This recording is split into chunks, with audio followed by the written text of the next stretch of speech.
Oke, anak-anak perhatikan bahwa ini yang menjelaskan. Ya, Ibu. Nah, di lembar pertama itu ada rangkai makanan. Rangkai makanan yang pertama itu ada ulat. Ulat dimakan katak, katak dimakan ular, dan ular dimakan elang. Kemudian ada rangkai makanan yang kedua itu ada padi. Padi dimakan tikus dimakan ular, dan ular dimakan burung hantu. Selanjutnya di lembar yang kedua ada jari-jari makanan. Yang paling bawah itu ada rumput dan padi. Kemudian di kata kedua itu rumput dimakan belalang dan ular, padi dimakan burung dan tikus. Kemudian di kata ketiga belalang dan ular dimakan burung hantu, burung pipit dan tikus dimakan ular, dan terakhir yang paling tinggi itu ada elang. Oke, tepuk tangan dulu.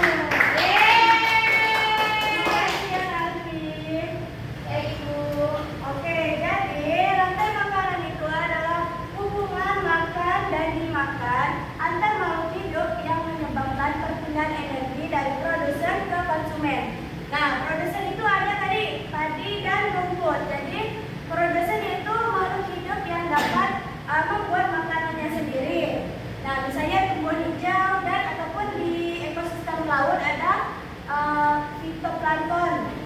Kemudian yang kedua ada konsumen. Nah, konsumen ini tergantung lagi ada konsumen 1, konsumen 2, dan 3, dan seterusnya hingga ke konsumen puncak. Nah, konsumen yaitu makhluk hidup yang tidak dapat membuat makanan sendiri. Nah, sehingga bergantung pada makhluk hidup lain untuk makanannya. Seperti misalnya kelinci itu makan wortel gitu ataupun sayur-sayuran yang hijau. Kemudian yang terakhir itu adalah pemurai. Nah, pemurai yaitu makhluk hidup yang menguraikan sisa makhluk hidup yang mati menjadi zat yang dapat digunakan kembali untuk tumbuhan. Nah, jadi puncak hewan itu misalnya elang. Elang itu akan mati dan menyebabkan bakteri yaitu pemurai. Nah, bakteri tersebut akan kembali lagi kepada produsen yaitu tumbuhan untuk menghasilkan untuk menyerap energinya.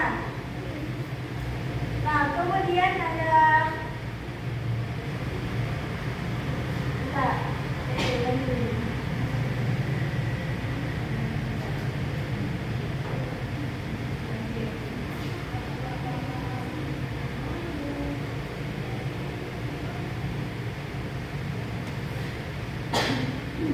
Nah, kemudian